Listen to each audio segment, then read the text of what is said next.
Hello everyone, welcome to the Sailboat Open training for August of 2022. It is 8:38 Central African time. My name is Monique. I'm the head of training and support at Sailboat. So here we are, we've got our username and our password and we are going to log in. So the version of Sailboat that we are looking at during today's session is Sailboat through a browser. Now I do want to make very special mention that we do not offer support for anyone that is using the Microsoft Edge browser. We only offer support for anyone who is using Google Chrome, Safari, or Firefox. If you are using Microsoft Edge, please refrain from doing that. What I'm going to do is I'm going to log into Sailboat now, and we are going to see our dashboard. Now, for anyone that isn't familiar with Sailboat, for anyone that might be joining us for the first time, what Sailboat is, it's a cloud-based CRM system or a sales management tool that allows you to track your communication with your prospects and your clients and your leads as well. And it allows you to fill in your pipeline, and any sort of activities that you partake in on Sailboat are reported on. So you don't have to worry about doing a manual report anymore. There's no need to fiddle with Excel spreadsheets and try and remember who you met with and what you spoke about. So as long as your activities are planned on Sailboat, you have scheduled them like all of these scheduled tasks and calls and meetings over here.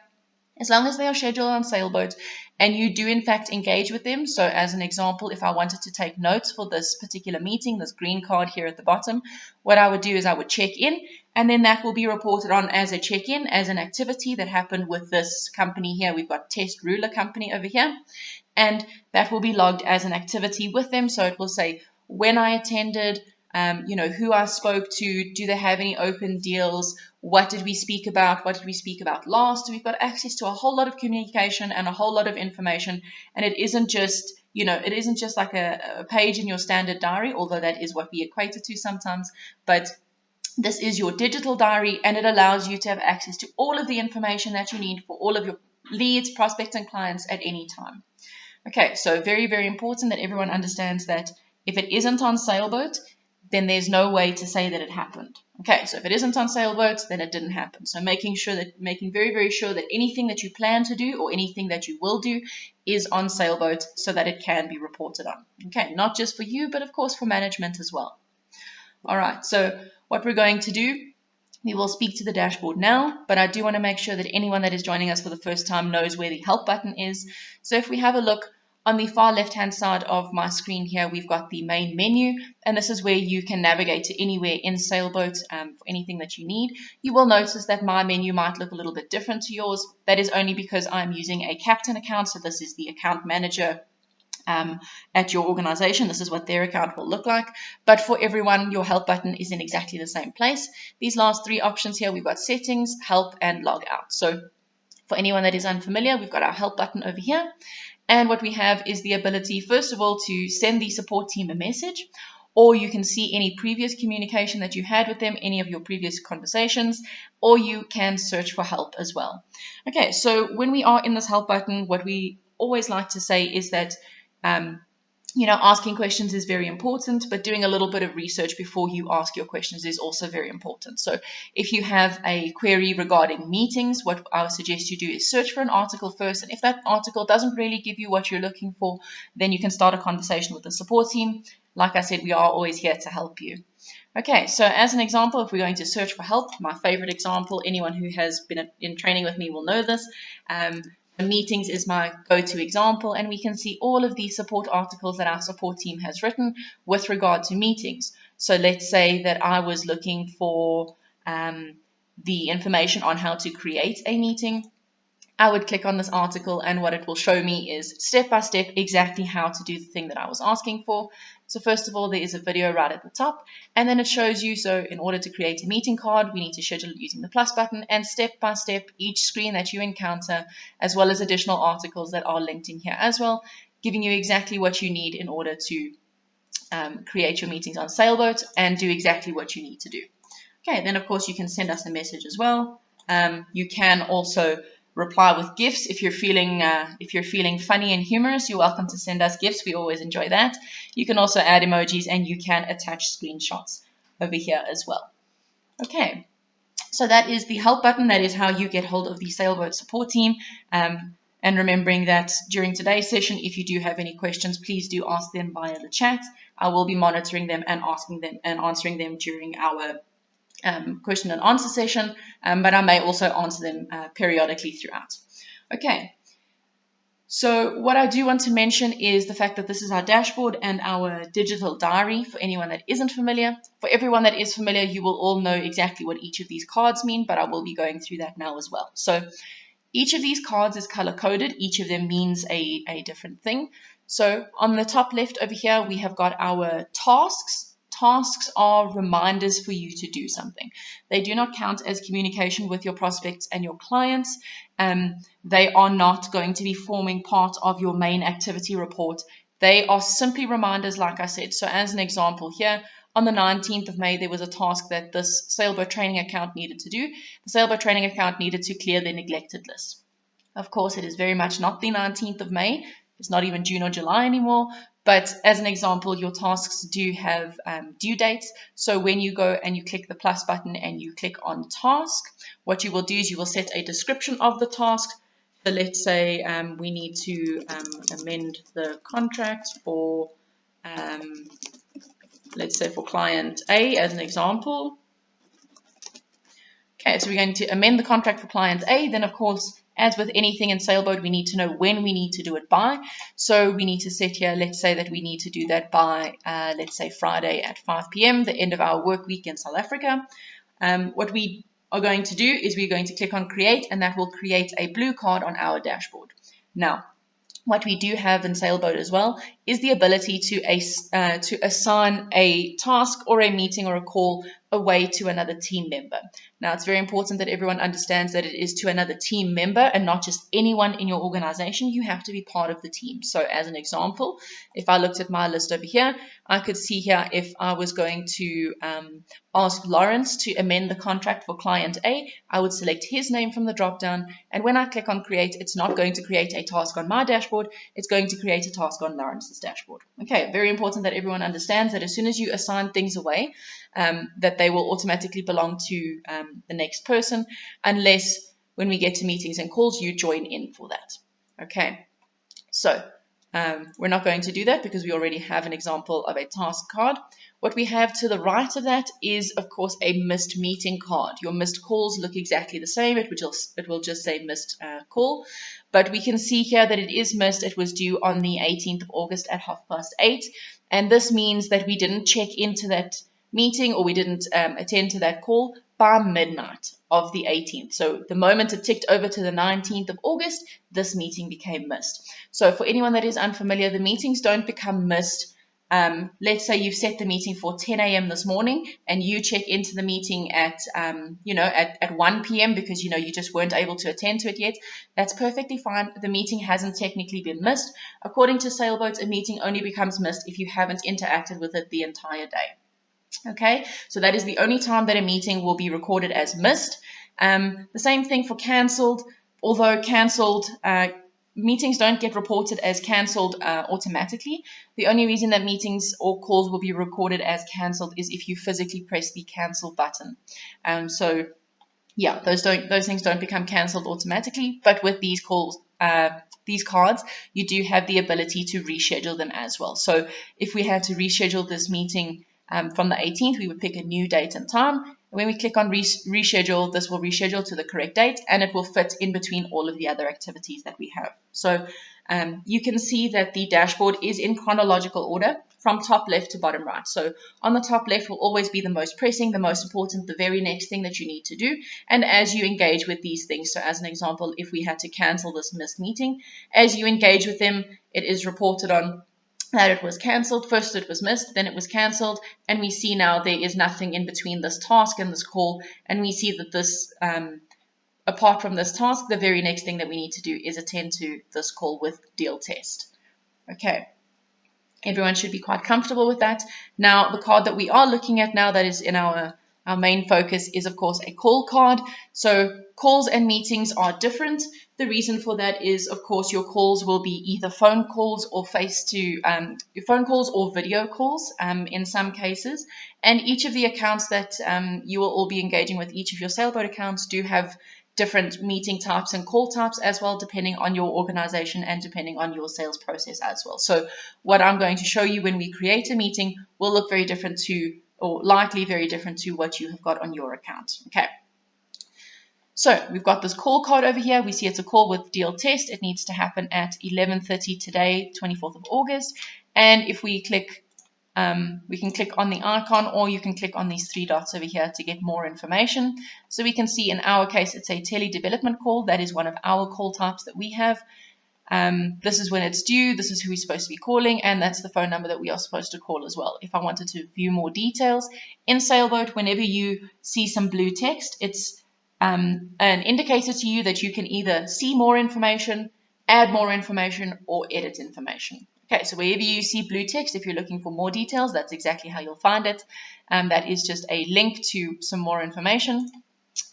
Then you've got three options for your calls, very similar to the ones you have for your meetings. So we have the ability to log the call. Now what this will do, so this is a scheduled call. Once I click on log call, it will take me to where I take my notes. I will be able to see all of my previous communication with this deal test over here, and I will be able to take new notes and add to the communication for this particular prospect or client over here. I do also have the ability to reschedule it. So if I know that I'm not going to attend to this at all during the workday today, what I can do is reschedule it maybe to tomorrow or even next week, depending on what my week looks like. And of course, if I click on cancel, it will just remove itself. It will say that it was scheduled to happen, but that it was cancelled, and that will sit in the communication for that particular prospect or client, and it will be reported on as well. Okay. Moving to the very next thing over here, we have the green meeting cards. You can see that these are, of course, slightly different to our call cards. First of all, the icon is different and the color, but there is an additional option over here. So when we do have face-to-face meetings scheduled in Saleboat, because prospects and clients must have addresses, we do have the ability to navigate to that particular prospect or client using this pin. So let's say that, okay, we are not going to be, let's just say that we are there. So we cannot navigate from South Africa. That's going to be a bit of a while. So as an example there, it tells us if I was in London, it would take me about 3.5 hours to get there. So I know exactly when to leave for my meeting. Okay. So that's how that works. Then, of course, we've got our more details. We can see exactly the information we need to see. Again, there's the blue text for more information. And the last three options over here, check in, reschedule, and cancel. Rescheduling and cancel do the same thing on call and meeting cards. And checking in does exactly the same thing as log call, except you would need to physically be at the client in order for you to begin taking your notes. You don't want to be in a physical meeting 300 kilometers from your client, because that is not useful for anyone, because you aren't physically meeting with them face to face. Unless, of course, you are doing that, then it would be wise to make mention of that in the notes. Okay, so what I'm going to do is I am going to quickly walk through the options in the plus button as well. For anyone unfamiliar with Saleboat, you are going to find that your plus button is the best way to create things that you need to have in Saleboat. So you need to, if you need to have a meeting, you're going to go to your plus button and you're going to fill in the information there. If you need to add a task, that's exactly where you do it. So the plus button is there so that you can add things to Saleboat. Okay, so from the bottom to the top, tasks we've spoken to, meetings and calls we've spoken to, prospects and clients, they need to exist. Prospects and clients need to exist on the system so that you can have your meetings with them, so that you can start populating their pipelines, but they do need to exist on the system for you to interact with them. Okay, you cannot create meetings unless they are on Saleboat. Okay, then one above that, we've got leads. Leads are your unqualified well, I suppose prospects, but they haven't been spoken to. You don't know what their opportunity is. You don't even know if they need your services. So what you want to do, if you've never engaged with a company or a person before, what you want to do is you want to add them as a lead to Saleboat. Then you will engage with them. You will do your fact finding. You will do your fact finding, and once you have qualified them and they do in fact want to use your services, then what you'll do is you will go into the lead, you will then convert them to a prospect, and there you can start adding your deals, populating their pipeline, and then ultimately, of course, converting them to a prospect, to a client from a prospect. Okay, then one above that is a contact. Now, your contacts are the people that you are dealing with at your prospects and your clients. So, as an example, if we had a client on the system called Saleboat Test, as an example, the client's name or the prospect's name is Saleboat Test, and the contact or the person who I will be speaking with is, as an example, Lawrence. So when I set up a meeting with Saleboat Test, I know that I will be speaking to Lawrence because he is the sales director. Okay, and that is who I need to speak to. Then one above that, we have got your deals. So your deals are open opportunities that you've got with your prospects and your clients. These are what populate your pipeline, and these are what allow you to see who is interested in which of your products or your services, and it's a way for you to track that opportunity. Okay, so we will walk through exactly how to create each of these, but you can have a look on your account as well. But if we had to click on task, for anyone that has joined us a little bit later this morning, we see we have the description of the task as well as the deadline. So you add in what exactly you need to do as well as your deadline, click on create, your task will exist. If we click on the plus button over here and we want to create a meeting, so this is what I was talking about earlier when I said that your meeting types and your call types are different to ours. Your list will very likely look quite different because this is the account that we use for testing. So your sales process is going to be different. So your meeting types and call types will be different, but making sure that anything in general, a good rule of thumb is anything that says the word meeting after it will create a green face-to-face, a physical face-to-face meeting, and anything that says call will generate a purple card for a call type. Okay, good rule of thumb. Some accounts might be a little bit different, but a good blanket statement, I think. Then, of course, what we need to do is we need to select whether we are meeting with a prospect or a client. This screen is due to change quite soon, so that will be going out in a mailer. But for now, you need to select between prospects and clients over here at the top. Let's say, I'm sure we have a test over here. So let's say we needed to do a video conference call with Test Ruler Company. We will see that the contact at this company is Monique. That is who we added as a contact to this particular company over here. And then, of course, as with any meeting, you need to know when it is happening. So, of course, what we're going to do here is, let's say we need to meet next week, Monday at 9 a.m.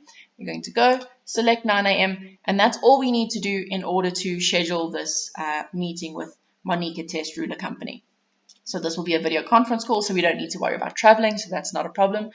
But here I do want to draw everyone's attention to the Assign To dropdown. Like I mentioned earlier, you can assign your tasks away. You can, of course, do that with meetings as well. So if you need to create a meeting for someone else out in the field, or if you need someone to join you in a meeting, what you will do is you will, let's say that Lawrence needs to join us for this particular meeting, and both of us need to be in this meeting together, so we both need to have this on our dashboard.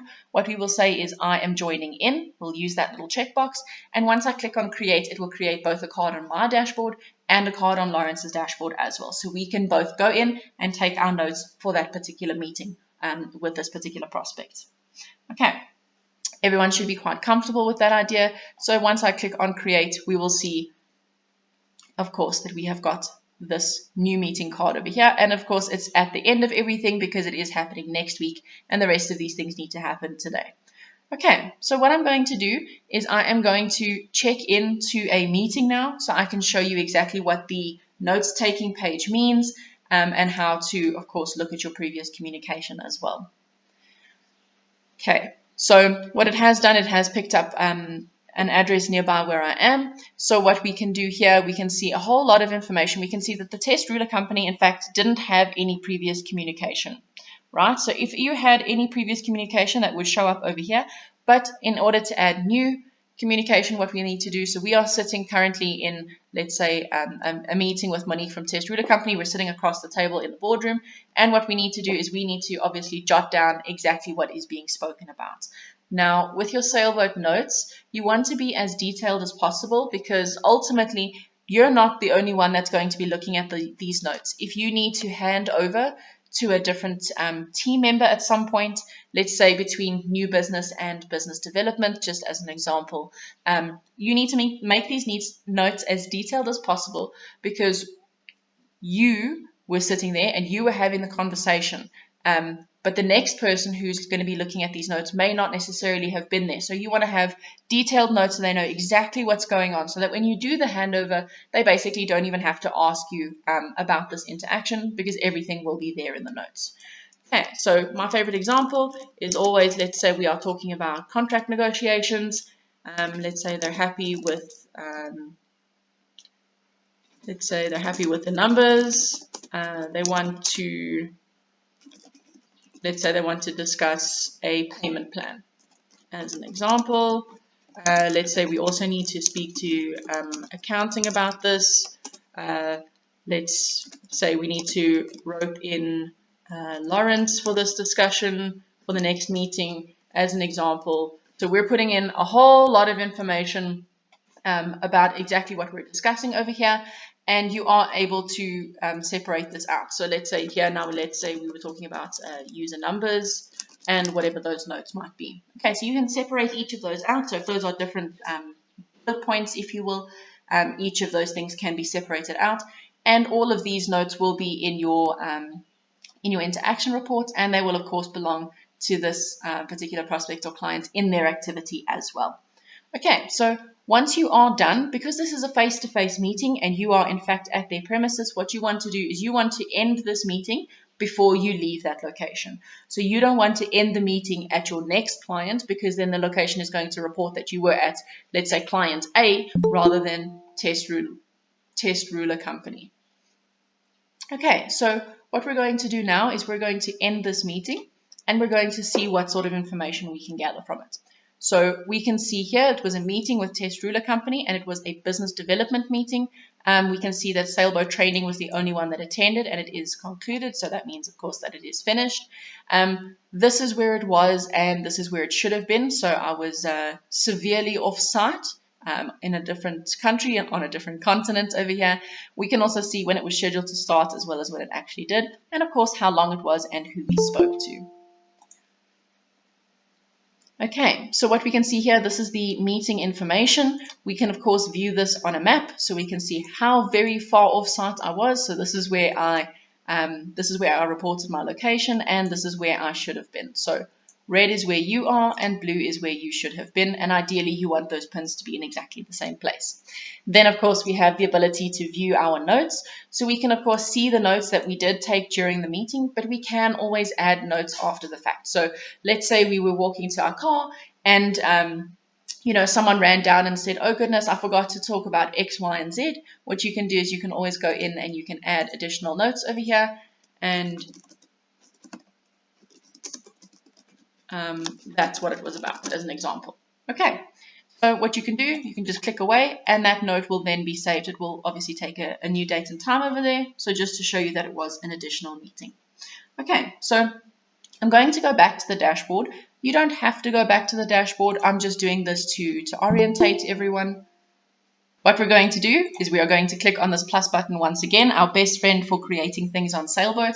And what we are going to do is I'm actually going to walk you through the correct process to use Sailboat. And what I mean by that is I'm going to add a lead, we're going to do some fact finding, and then what we are going to do is we are going to convert them to a prospect, and then we're going to create some deals with them, and then we're going to convert them to a client by closing a deal. Okay, so I'm going to walk you through that process. So as an example, I'm going to click on this lead icon over here, and I'm going to add some information. So like I mentioned earlier, your leads are unqualified. They are companies or people that you need to do some fact finding with. So you need some very, very basic information to fill in when you are creating leads on Sailboat. So as an example, you just need their name and one point of contact. So you must have a name, that's not negotiable, but if you have a phone number, you can fill that in there, and if you have an email address, you can fill that in there as well. Okay, so what we're going to do, we're going to call this the Candle Company today. That's going to be our lead, and we are going to track them all the way from the very first cold call that we do with them, or the cold canvas meeting, all the way through to converting them, creating deals, all of that lovely stuff. What we've got here, we've got Candle Company. We've never spoken to them and we don't know if they need our services. So what we're going to do is we are going to, let's say we're going to add a phone number here. Okay, so we've got a phone number here. Preferably use a real one because, of course, you want to be phoning a real number and speaking to a real person. But for training, I'm just putting in some nonsense over here. And over here, if you do have an email address, let's put that in there. We don't have an opportunity value at the moment because we, of course, have never spoken to them. But what I do want everyone to do is to make sure that if your account has it active and if your management has set this up, if not, you guys are welcome to get hold of us through the help button to set this up for you, depending on what management wants, but to select a source.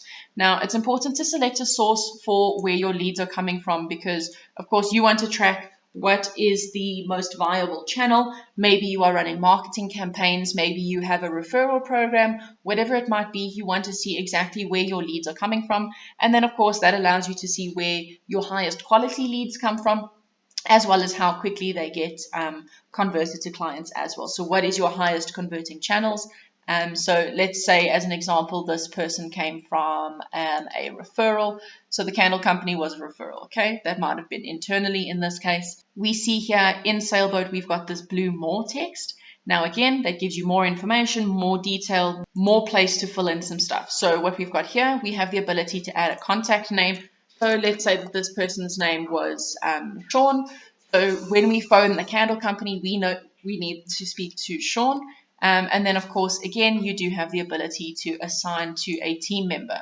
Okay, so remember, as soon as you select this assign to, it's not going to be created on your dashboard. It will be created on your team member's lead dashboard. So what we're going to do, we filled in all the information. We actually only need a name, one point of contact, and the source, and then this lead can be created. Okay, so I'm going to click on create. Now what's going to happen is we see lead is created here at the top, and I'm going to go to my lead dashboard because that is where I will find all of the information pertaining to my leads. So what we've got here, a couple different things. So we can see that we've got 8 active leads for today. We've got a couple different options in this bar over here. We can see each of the leads that are assigned to this account now. But what I'm going to show you is that you have the ability to view it either in a grid format, which is how it is now in these little cards, or you can view it in list format. I personally prefer the list. It makes it a little bit easier for me to see and visualize exactly what's going on, but that's entirely up to you. You can work exactly how you would like, but just know that that is an option. Okay, so we did create the lead using the plus button, but you do have the ability to create a lead right here. It is the exact same form with the exact same information, and it will do the exact same thing. Okay, so just the ability to do that. Then over here, we have the ability to sort and filter. You can sort by one of these criteria and you can combine them with a whole lot of filters. So if you want to see, them in alphabetical order, or when they were created at versus, whether you need to send them meeting requests or send more information or whatever it might be. Or if you want to look at all of your leads, let's say that came from the client map as an example. There we go. So we can see there are 5 leads here that came from the client map. All right, and then if you want to add in some additional things, so whether you reach the decision maker or not, or if they were high or low applicability, you can add in as much as you want there.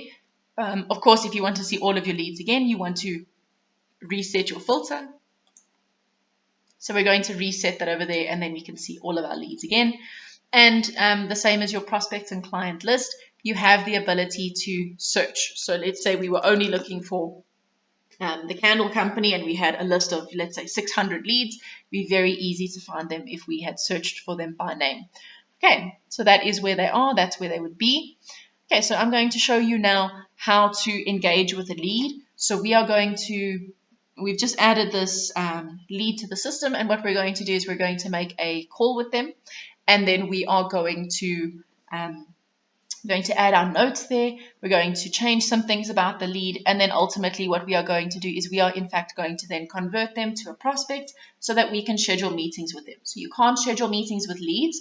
Your lead calls and meetings happen immediately. You need to fact find with them, and it's either a yes or a no, and if it is a yes, they get converted to a prospect. What we are going to do is we are going to create a cold call. So we are going to pretend phone the candle company. We are going to speak to Sean, and we are going to find out if Sean needs our products or our services. Okay, so what we're going to do, we click on this icon over here.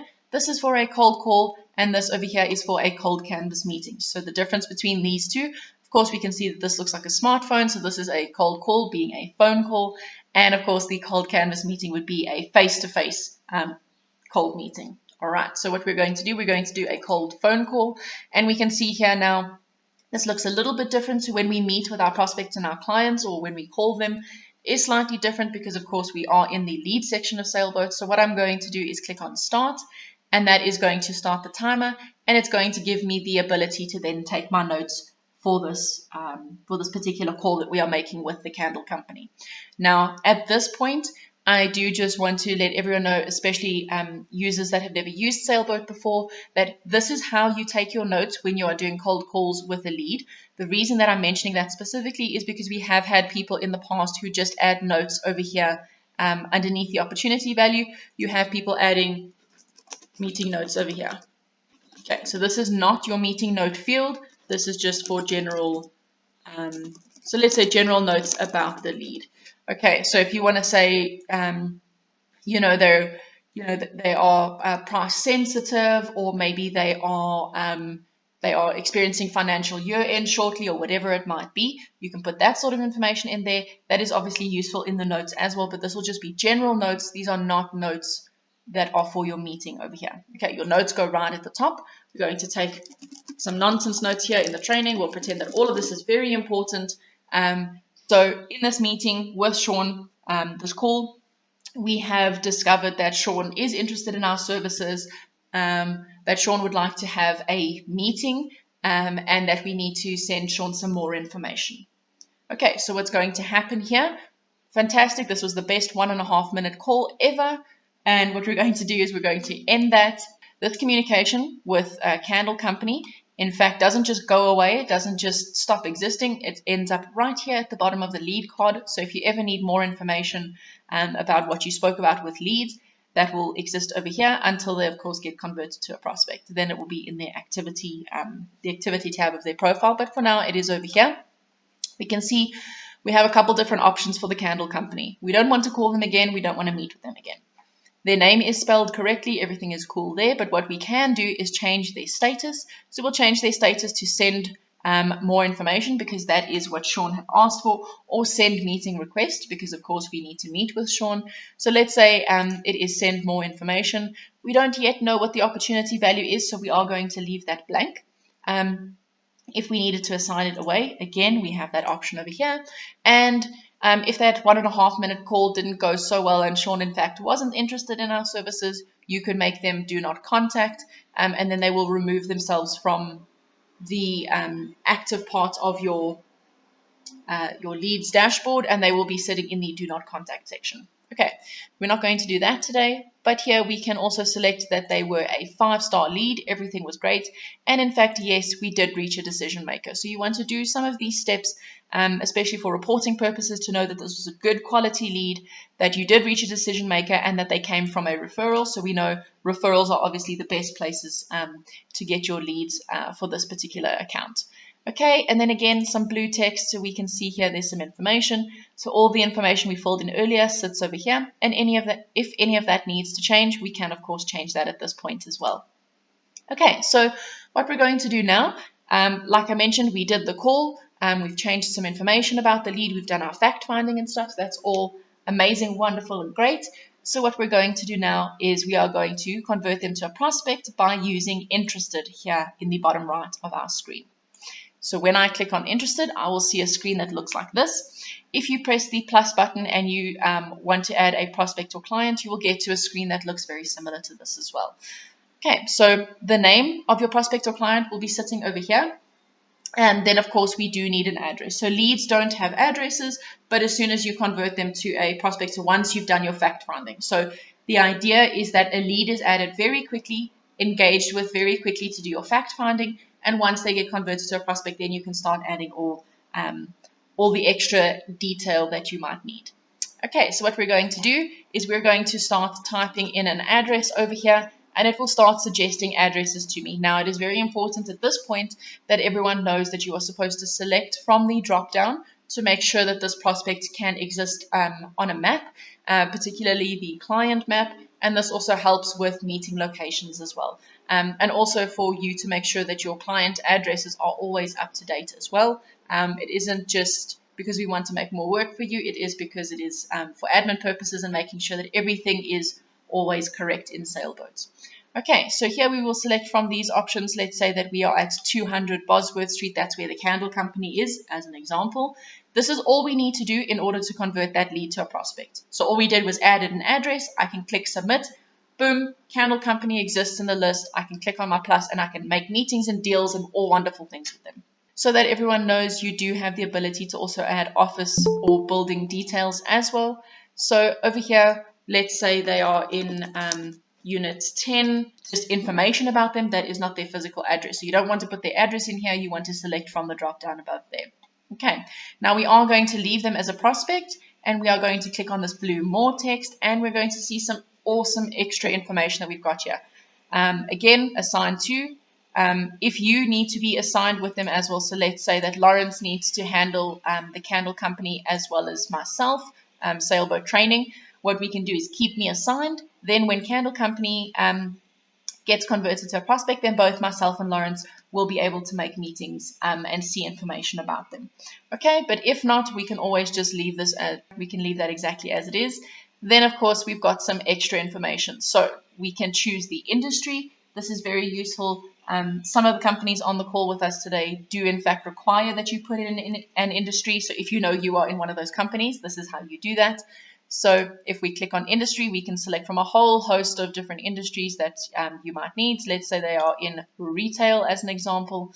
Then the pipeline stage. So at this point, everyone should be familiar with their sales pipeline, particularly your organization's sales pipeline. Of course, that is going to look very different to ours that we're going to show you today, but it doesn't matter, because whenever something is converted from a lead to a prospect, they will always, by default, be in the first stage of your pipeline, because you can now start tracking opportunities with them. Okay. So what we can see here, we can select from a whole host of different pipeline stages. These are ours for this account. Again, yours are going to look different. So we can see here, they are engaged. Are we in discussions with them? Are they deliberating? Have they been on a trial? Whatever the case might be.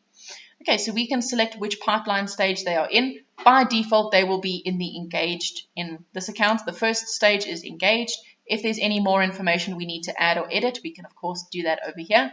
But what we can do once we've added that information is click submit. Now what has happened is this lead, the candle company, is no longer a lead. They are now a prospect. They are available to us for us to create deals with them as well as meetings. What I need to do, I don't have to go back to my dashboard, but again, just for orientation. So we can see here, there is nothing about the candle company on our dashboard. The reason for that is we haven't scheduled a meeting, we haven't scheduled a call, and they won't show up on this because this is our activity dashboard. Where you will find the candle company is in your prospect and client list. Okay, so we can see here, we can search and filter. I will show you exactly how to do all of that. But as an example, if we were looking for the candle company, we can see here they are assigned to Sailboat training. We don't currently have an opportunity, and they were last contacted today. Okay. So what I am going to do though is I'm going to show you what you can find on your prospect and client list for anyone that may be a little bit unfamiliar. I'm just going to search for ABC just so that it isn't so overwhelming. But here we go. So we can see here we have a client. They are a new conversion, and there's a special code for them, ABC 100, whatever that might mean. These are your tags in Sailboat. They allow you to index your list by additional information. So some of your organizations may have set lists of tags, others might not. Whatever the case might be, please do ask management and follow what they are suggesting. This is just what we have over here. So if we wanted to, as an example for ABC Transport, if we wanted to look for all of the new conversions that were tagged with new conversion, or anyone that was tagged with this specific ABC 100, what we would do is we would type that in and you would find them over here. Okay, I'm going to stop for a second. Christine, you've asked a question over here, so I just want to speak to that. If you have a meeting or a cold call with a lead, does it appear on your past meetings or your calendar? So the Canvassing or lead activity is found in your canvassing report. It doesn't form part of your calendar because your calendar is for your meetings with your prospects and your clients. We are, however, looking at potentially changing that to include lead information. But if you are looking for lead activity specifically, you will go to your profile, go to performance, and you can generate your canvassing report. That is where you will find that. In the weekly report that is sent to management as well, there is a canvassing or a lead section in that periodic report where your lead information does show up as well. So it is reported on as part of the main, the automated report that goes through to management every week. Okay. So over here, we can see a couple extra things when we are looking at prospects and clients in our list. So at the very top here, we see it says gold 14 days. And then we see in this colorful square over here, this pink square, we see S5 awaiting. So in your account, if you have got your classifications set up, that will allow you to set or allow management to set custom neglected tolerances. All that means is that, as an example for ABC training, we know that they are a gold test client and that they need to be contacted once every 14 days, otherwise they will become neglected. If this was, let's say, silver and they were supposed to be contacted every 60 days, then the same thing would apply and that neglected tolerance would change for them. Okay, so in your accounts, you can either have management set it up or they can get hold of us if it isn't. But you do have your classifications over there. Then below that, what we have got is the pipeline stage. So we can see that for ABC Transport, there is a deal that is sitting very far down in our pipeline. So in the 5th stage of our 6-stage pipeline. So we can see that over there. Of course, we can see their name, who they are assigned to, and what their current open opportunity is. So currently for ABC Transport, there is almost 1.5 million rands worth of opportunity. And we can see that they were last contacted on the 26th of July, which was 28 days ago. So why this is important over here is, first of all, you can see that they are supposed to be contacted every 14 days, according to the classification that they've been put in. But we can see that they were last contacted 28 days ago, which means that for 2 weeks, they have been neglected. So these little red words over here, this means that they have been neglected, and they have been neglected for that many days. Okay, so you can see that information over there. If we had to mouse over these options, we can see a couple different things here. You can walk through that on your own time, but just as an example, that is what each of these things mean over here. And I'm going to show you how to sort and filter your list very quickly. Okay, so sorting and filtering your list. If you wanted to find, let's say, all of the clients that we needed to, that had information sent to them that are in a particular pipeline stage, as an example, we can always look for that. Okay, we see no one meets that criteria. Actually, let me remove my search. Yeah, no one meets that criteria. Or if we were looking for all prospects that we were awaiting documentation from, as an example, we can see, again, there's no one that meets that criteria. So if you're looking for something very, very specific, you want to get as granular as possible. So let's say we are looking for all prospects only. This is how you would find that. If we were looking for only our clients, then we would be able to find that as well. Okay, so what you want to do, you can do everything that you need to in here, get as granular as you possibly want to. If you are a manager or an account holder, your team options will show up over here. So we can see, let's say that we are looking at Saleboat sales as an example, and we're looking in the banking industry. And then even for a particular user, we're looking for all clients that belong to Lawrence in the banking industry, as an example.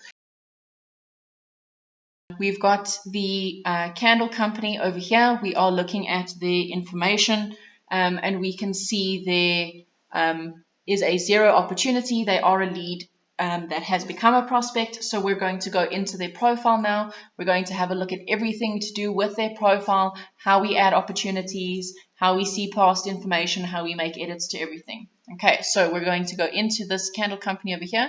You can look over here and you can see more details over here. But what you can do is also just click on their name and you can be sent to their profile. Okay, so we're going to see a little bit about them. So we're going to have a look here. You can look in your account as well. You will see things similar to this.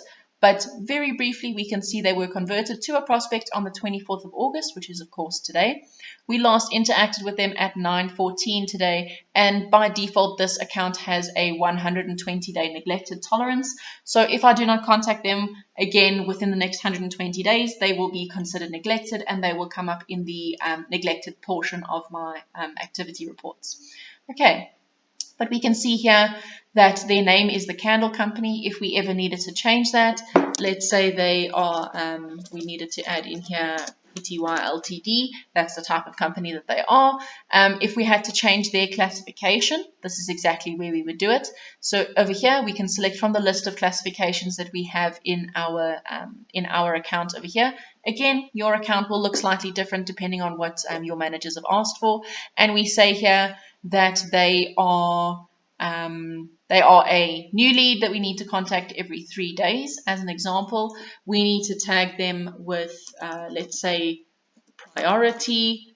Let's say that there is a specific code that we need to tag them with. So let's say this is, let's say CCD 200 as an example, and I will just press on enter. You can also use this plus over here, and they will now be tagged. So if we had to go back to our prospect and client list and we wanted to look for all of the priority prospects and clients, then the Candle Company will come up because they are tagged with priority. Okay, so extra information for you to search your list by. Then you of course have their address as well. So if you ever need to change that, you are welcome to do that over there. If you needed to add or edit their phone number, add or edit their website, change the industry, perhaps you selected the wrong industry. Let's say that they are in fact in branding and promotions as an example. You can always go change that over there. If they had a current supplier, you can go put that over there. But what I do want to make sure that everyone understands is that if you are making changes to this page, the basics page of a prospect or a client profile, doesn't matter which one, you will always need to click on Save Changes. Okay, so that is to ensure that the tags get added, the classification gets updated, websites added, whatever you have been editing, making sure that all of those changes do exist and they do belong to that particular prospect or client.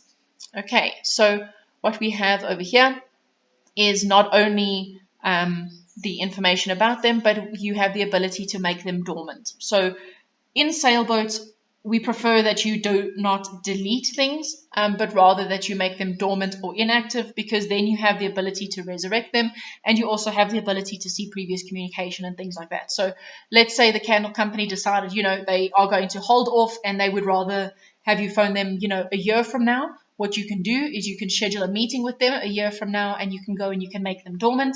And then in a year, that meeting will pop up on your dashboard and you will have the ability to engage with them, and you will have the ability to make them active again, and you will be able to see all of the communication you have had with them as well.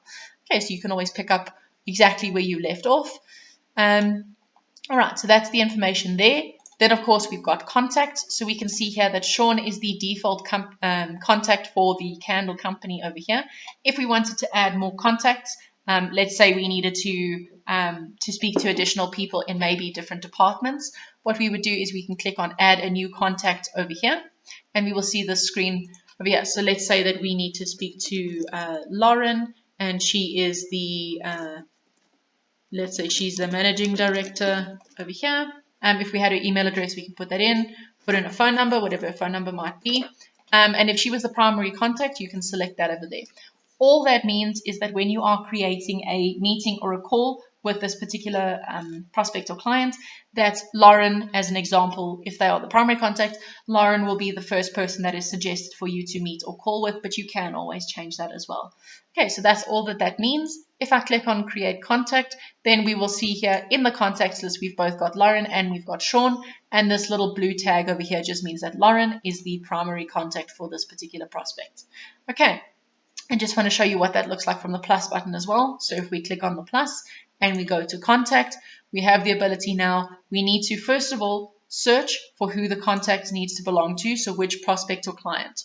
So we are looking for the Candle Company. We need to select them from the top. We can't just add a contact to Saleboat without knowing which company they belong to. Okay, so you can't just have random contacts. They must belong to a company, to a prospect, or to a client in Saleboat in order for them to be created.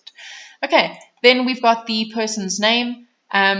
let's say that this person's name is now Peter, and he is the financial director. Okay, he's the financial director as an example. I don't have any other information about him, but I know that I will be in a meeting with, let's say, Lauren and Sean, and Peter is supposed to join us for that meeting as well. So I want to make sure that I have all the contact details for everyone that I need to, or I can add or edit them at any time as well. Okay, so we filled in a whole lot of contacts over there. That's great. What we have next is, of course, the activities. So we can see here the only other bit of activity that we do have is a telecanvas call. This, of course, was taken when they were a lead. There's a telecanvas call that we took at 9:14 this morning, and that was with Sean from the candle company, and we can see everything about it. These notes are not very useful, but if they were real notes, it would be very nice to see, Sean is interested in products A, B, and C. Sean wants to meet at this time on this day, or whatever it might be. And any meetings and calls that you make will show up in this activity over here. And again, it will be reported on in the Saleboat reports as well. Okay, so the next thing we are going to look at is deals. Now, deals, like I've mentioned before, and for anyone that is unfamiliar, are your open opportunities that you have. They are how you track who is interested in what and where they are in your particular sales cycle. Okay, so what we're going to do is we're going to click on New Deal because we want to create an opportunity for the candle company. We want them to show up in our pipeline and we want to know exactly what they are worth and when we can expect that money. Okay, so you can either click on New Deal over here, or if you go to the plus button and you click on Deal over here, we're going to get to the same sort of information. So you can pick which one you like, but for the training purposes for today, I'm going to click on New Deal over here. So we're going to see that we are creating a deal for the candle company. They are in the first stage of our pipeline. Is that correct? Is that where they are now? Or am I at the point where I am creating a deal and they need to be in a different part of our pipeline? So for every organization, that is going to be different. So you will need to get familiar with the pipeline that your organization has and add things and move things in Saleboat accordingly. So as an example, I'm going to put them into the second stage because I know we are going to have discussions with them. The next thing that we need is the description or label.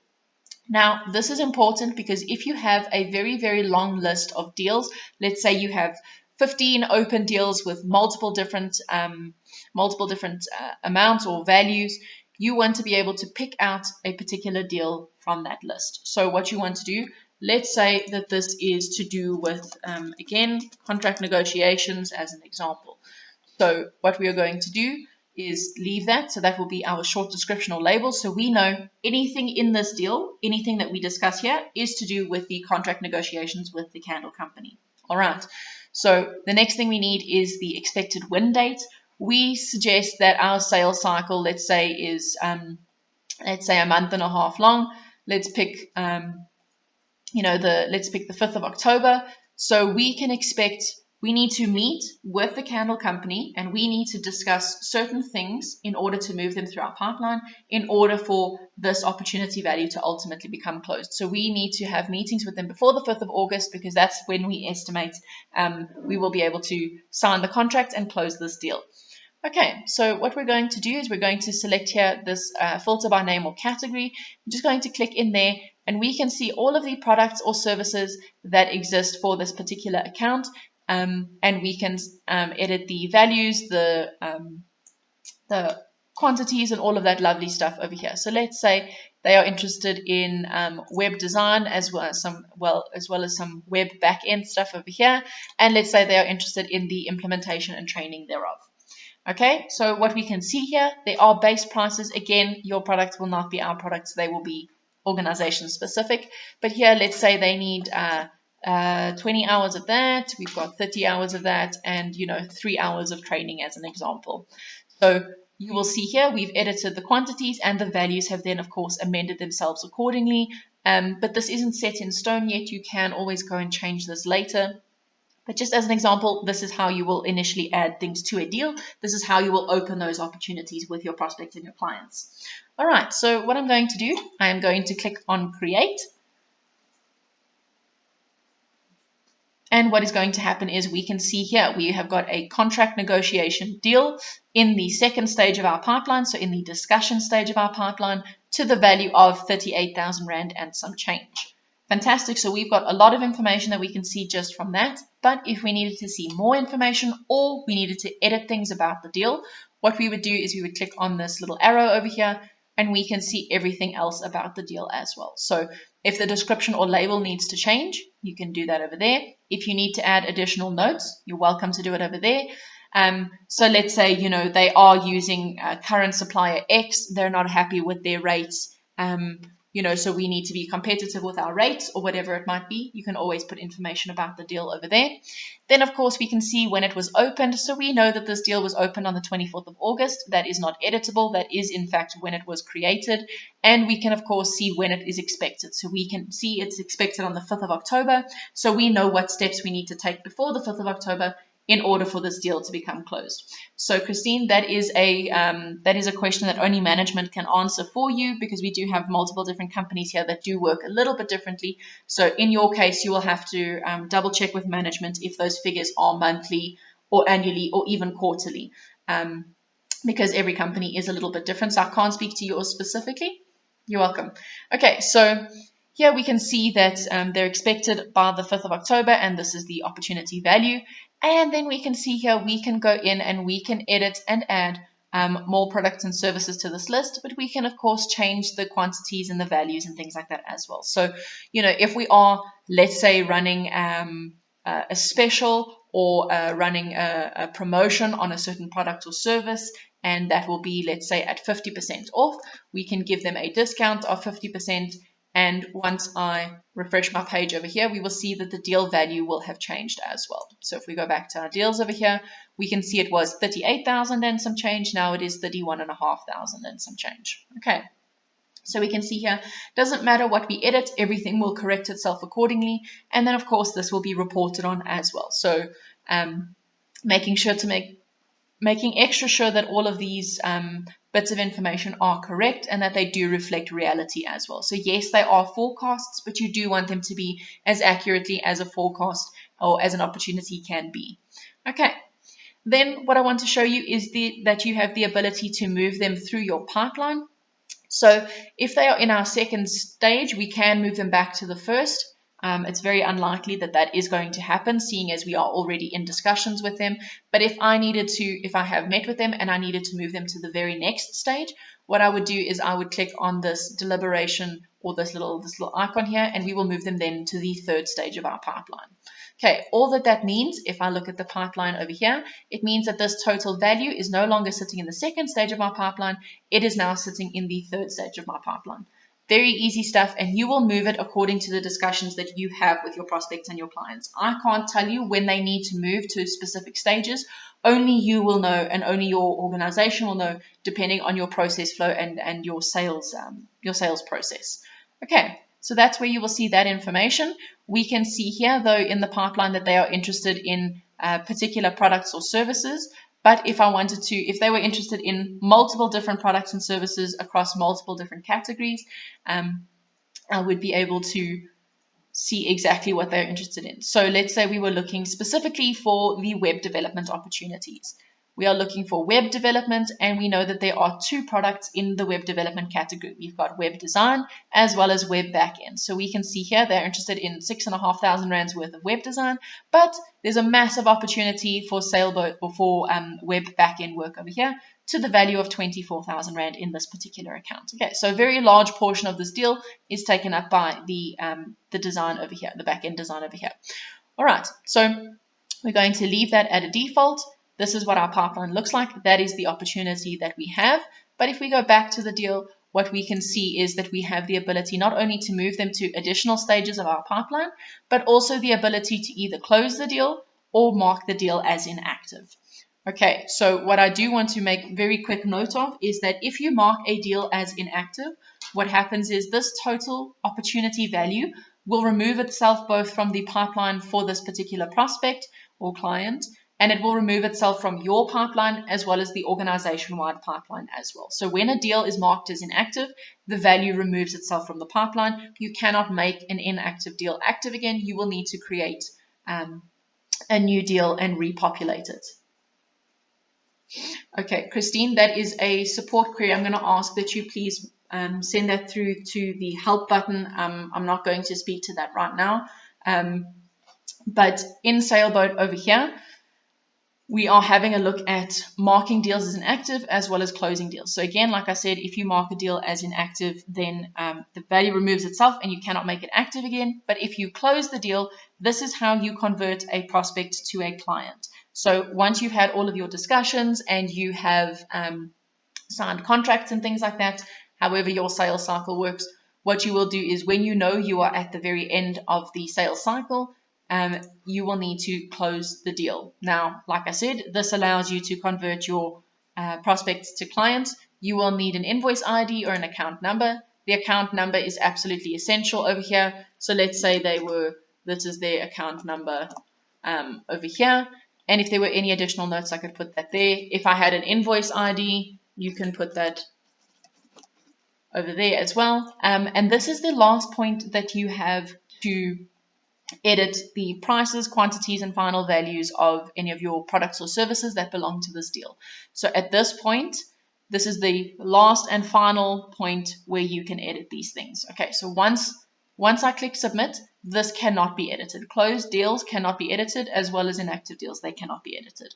Okay, so what we have over here, we've got the price, the quantity, all of this, but let's say that this discount is actually going back to a 0 discount instead of a 50% discount. That means that our final value or our final opportunity value has now changed. And when I click on submit, we will see that the candle company moved from a prospect to a client. So let's go over here. We can see when we refresh our page over here, we can see that they were converted to a client on the 24th of August, and that is because the deal was closed. The contract negotiation deal specifically was closed on the 24th of August.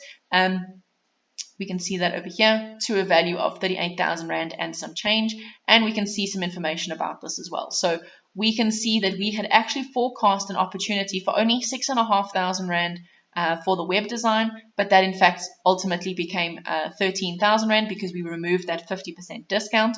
So we can see what was forecast and what was actually closed as well. Okay, so if those values, opportunities, prices, any of that changes, you will see both the opportunity and the actual for each of those deals as well.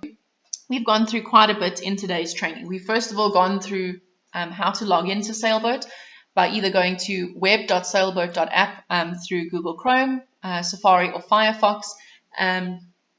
We are looking at, of course, the online version of Saleboat today, which is what I have spoken to, but there is also the Saleboat Android app that is available from the Play Store.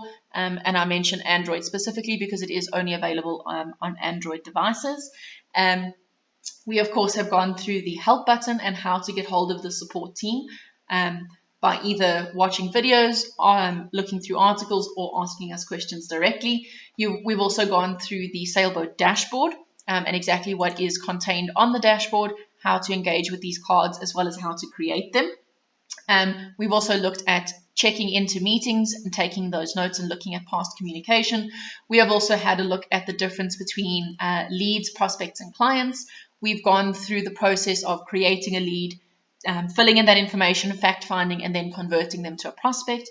We've also gone through the process of creating an opportunity with a prospect, moving that through the pipeline, editing that information, and then ultimately closing that and converting them.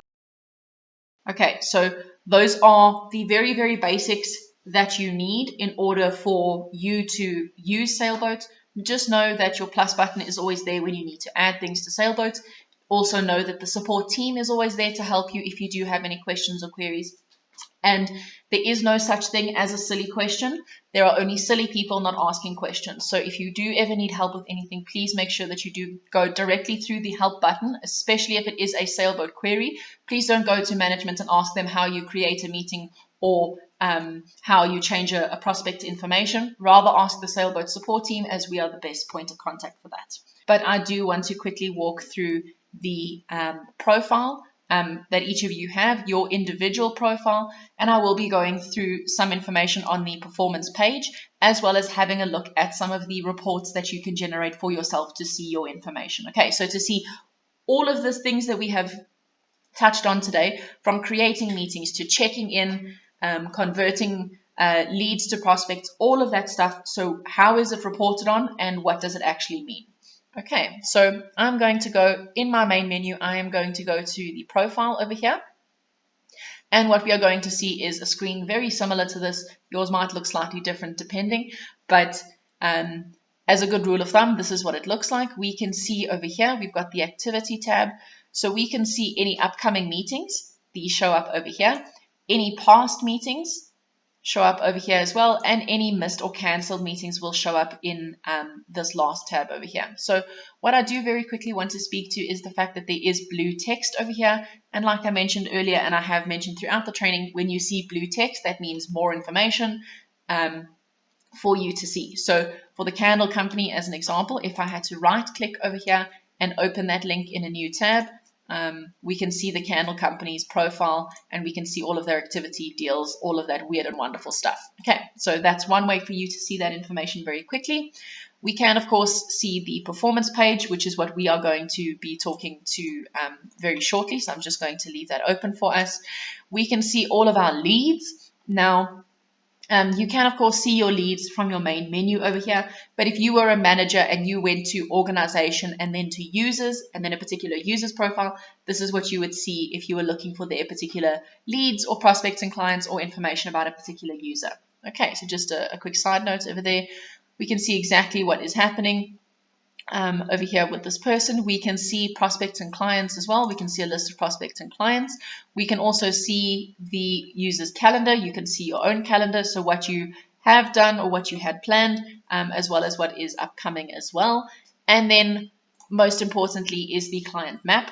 And this is the reason that your prospects and your clients need addresses. Apart from, of course, having that information on file and making sure that it's always up to date, you also have the ability to see them in map format. So what is very important over here when we are dealing with the map and when we are dealing with addresses and sailboats specifically is that your location is allowed. So if you have a little pin over here and it is either red or crossed out or grayed out or something looks a little bit strange over here and the location isn't allowed, I do need you to go in and allow that. If you are having any issues with that, you can just message the support team. They'll send you an article to assist you with that. But it is important that your access to location is allowed over here. I'm going to just quickly drag this radius bar over here, and we can see within a 100-kilometer radius, these are all the prospects and clients that belong to this particular account. Okay, so we can see here there's very few, in fact, but what we can see is there is a little bit of a difference in what the pins look like. So we can see here we've got Sailboat OT lead, we've got Investec Johannesburg apparently, and we've got this candle company over here. Now we can see that there's a little bit of a difference. So we can see here this sailboat lead with the hook, they are in fact a prospect. So your prospects are on the hook and they haven't been caught yet. That's why they have this little icon. And then of course your clients have been hooked, they have been caught, and that's why they are little fish as well. So you can very quickly at a glance see which are your prospects and which are your clients on the map over here. And so you can see your prospect and your client dispersion, and you can see maybe there's a large gap in between, and maybe we can zoom in very close and see if there are other businesses that we can add to the system, that we can add as leads or prospects or whatever it might be. So as an example over here, we can see there is a Columbus Cleaning Solutions. So what we can do very quickly, click on this plus over here, we go to lead, we can type in Columbus Cleaning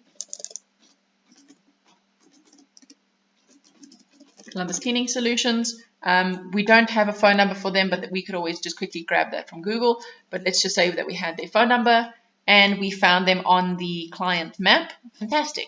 Now that lead already exists on Sailboat, and I can always go and look in my leads. I can go and contact Columbus Cleaning Solutions, and we can then of course have discussions and then convert them to prospects and then ultimately to clients. So if you needed more information about something on the map, you can always just left click and you can see their information. So we can see exactly where they are. If we wanted to view them on Google Maps, we could of course do that. And here you will probably find their phone number if they have one. You can see their websites, exactly their operating hours, their location, all of that weird and wonderful stuff. You can copy any of that you need over into Sailboat, and then it will exist there for you. Okay, Then what I want to show you is the ability to create meetings directly from your client map. So let's say we needed to meet with Saleboat, the Saleboat lead, and then Investec, and then we needed to meet with Candle Company. So let me show you how very quick it is to do that. So what I will do, I will left click on that pin for that Saleboat lead, and I can schedule my meetings right there. I'll select the correct meeting type. So let's say it is a business development meeting, and I need to meet with them. Let's say we're planning our day for tomorrow. So we're going to meet them at 10 a.m. tomorrow.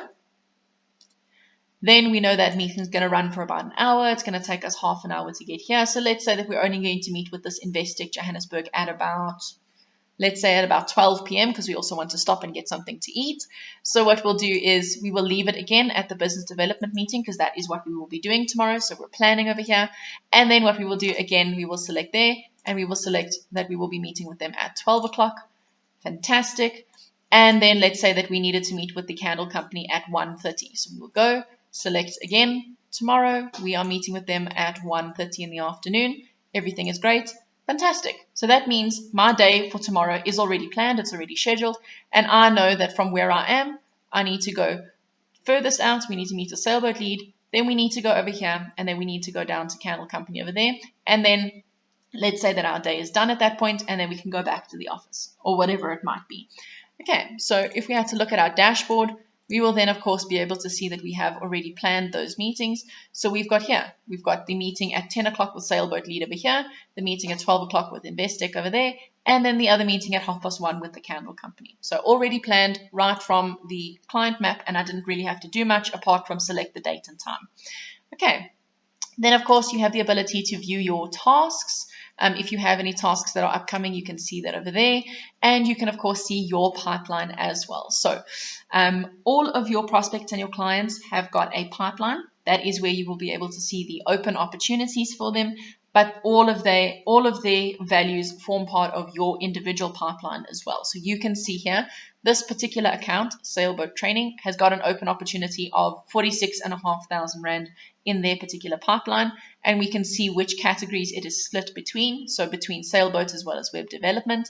And we can see in the second stage over here, the largest portion is taken up, or the only portion rather, is taken up by web development. So again, I want to go and I want to see exactly what products make up that value. So I'm going to select web development over here.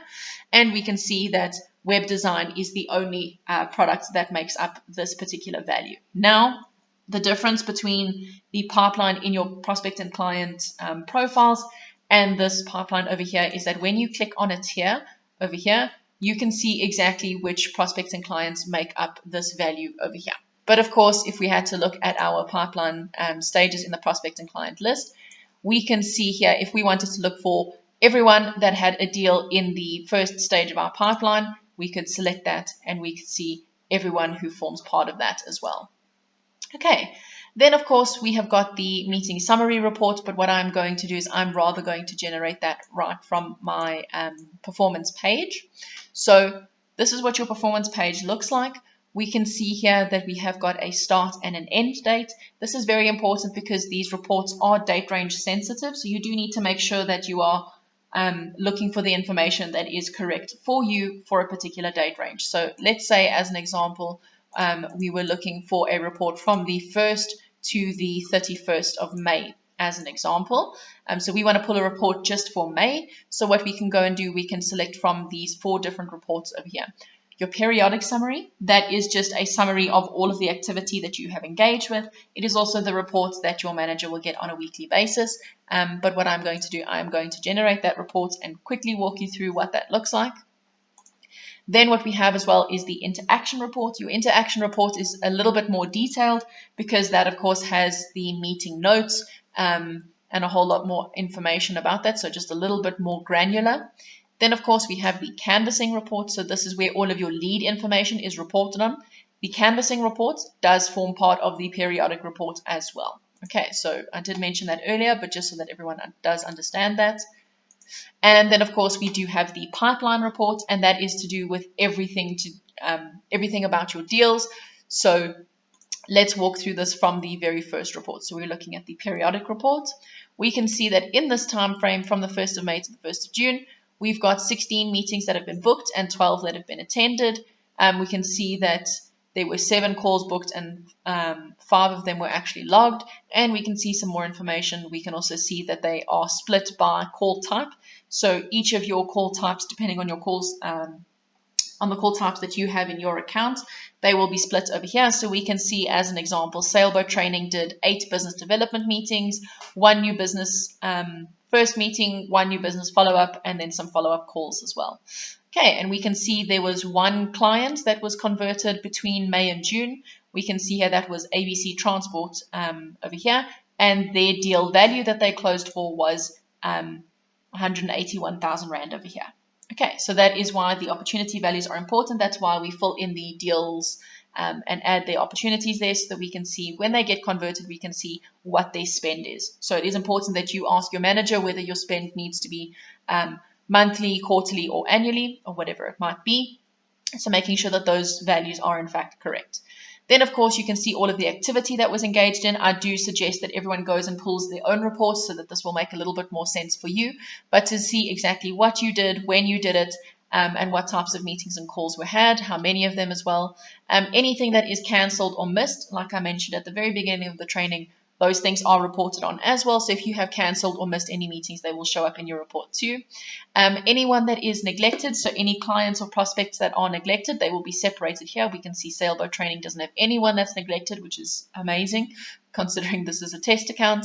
So we can see if there was a list of prospects or clients, we could see some information about them. You would also be able to see what pipeline stage they are in. So if they are in one of the very last stages of your pipeline and they have become neglected, you know that you need to call them or meet with them as soon as possible in order to ensure that those deals, in fact, do move all the way through the pipeline and that they do ultimately get invoiced for, and then the deals can be closed.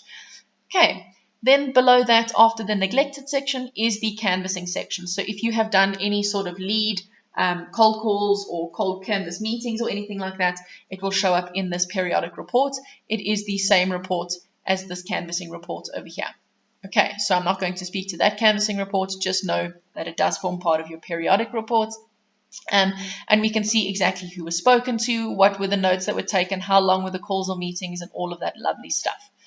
Okay, so that is your periodic report. I do suggest that everyone goes and pulls their own report so that this will all make a lot more sense for you. The next thing we're speaking to is the interaction report. This is a little bit more of a detailed report when compared to the periodic summary, just because you've of course got your your meeting notes over here. So we can see there were 17 meetings that, or 17 interactions that took place between the 1st of May and the 1st of June.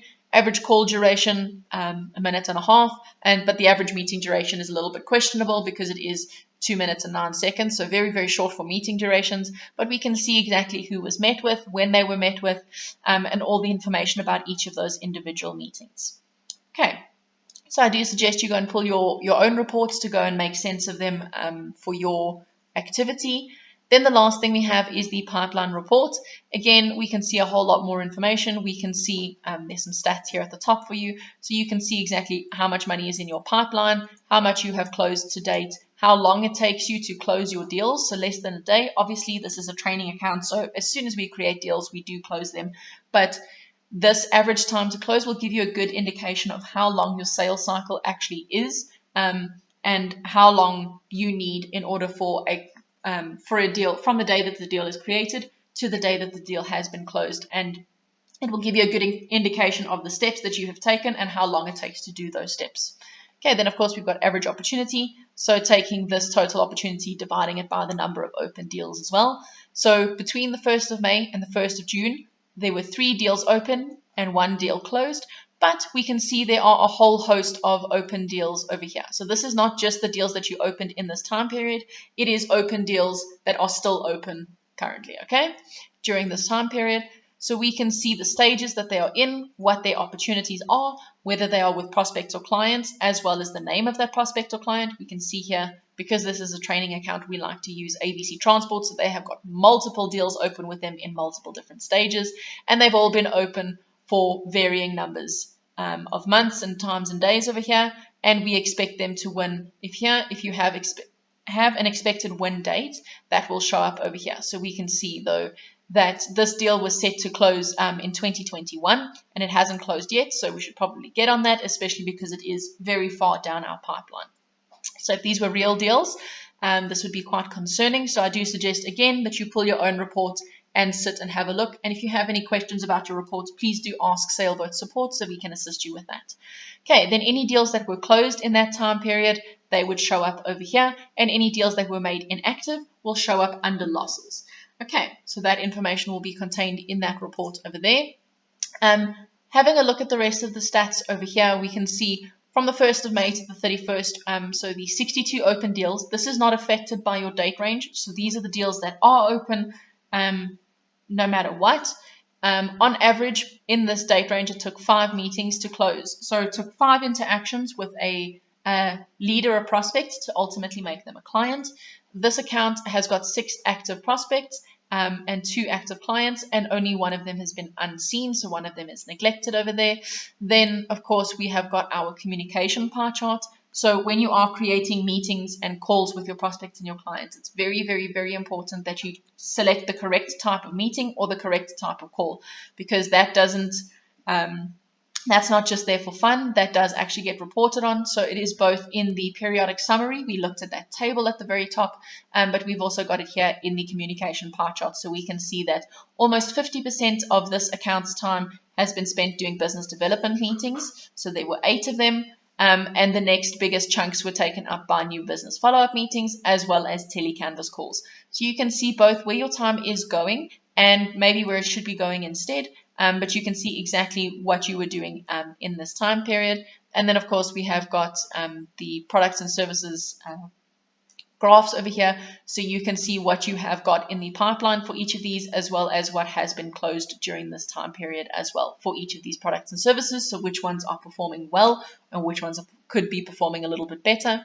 And then, of course, we've got our pipeline. Again, you are able to filter by your category should that be necessary. But if you are going to look at a pipeline for yourself, what you want to do is go to your profile and then go to the sales pipeline over here. Okay. Right, so the session has been going for quite a while. We are almost at the 2-hour mark. I do want to just quickly stop and ask if anyone has any questions, because that will be the end of the Saleboat Open training, the end of the crash course that anyone needs. If anyone does need any assistance with anything after the session, please send a message on the Sailboat on the help button so that we can assist you. If you are new to Sailboat and you have not yet received either from management or from the Sailboat team, if you haven't received something called the Sailboat Beginner's Guide, please send a message on the help button and ask us for that so we can send that to you directly. Please don't ask in the chat now. I'm not going to send it in the chat. So for the new users that have joined, that is just a document that allows you to go through some Sailboat information. It will be a recap of everything that we've gone through in today's session, and it will allow you to access the Sailboat quizzes, which will allow you to solidify some of the information and make sure that you do understand the processes and just understand how Sailboat works. But if you have any questions, again, I do sound a bit like a broken record, but if you do have any questions about either the document or anything we've gone through today, please do ask in the help button.